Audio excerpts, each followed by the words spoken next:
നിങ്ങൾ നാട്ടിലുള്ള ട്രിപ്പല്ലേ ഞാൻ ചോദിച്ചു. അതെ നിങ്ങൾ നാട്ടിലുള്ള ട്രിപ്പല്ലേ ഇയാളോ പോകുന്നാളാ? അതാണ് പറഞ്ഞത്, പരിധി പോകുന്നതാ. ആ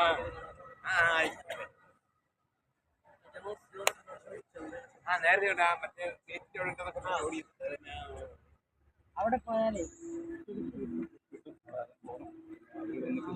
ഇത് ജസ്റ്റ് ഇങ്ങനെ ഒന്ന് പിടിച്ചാൽ മതി. ഞാൻ അതിനെ നടന്നേച്ച് വരാം. വീഡിയോ എടുത്തുകൊണ്ടിരിക്കുക. കൊളോസിയം ഓഫ് റോം ഇത് വളരെ വിസ്തൃതിയേറിയ ഒന്നാണ്. അത് യുദ്ധങ്ങൾ കൊണ്ട് യുദ്ധത്തിൻ്റെ കാലത്തും ഒക്കെ ആയിട്ട് പല കാലങ്ങളിലായിട്ട് ഒത്തിരി കേടുപാടുകൾ സംഭവിച്ചാണ് ഇപ്പോൾ ഇങ്ങനെ ഇരിക്കുന്നത്. അതിനകത്ത് വളരെയേറെ വളരെ വളരെ സ്പേഷ്യസ് ആണത്. ഇതിനകത്ത് വെച്ചാണ് അടിമകളും വന്യമൃഗങ്ങളും തമ്മിലുള്ള മത്സരവും ക്രൂര വിനോദങ്ങളും എല്ലാം നടന്നിരുന്നത് റോമക്കാരുടെ.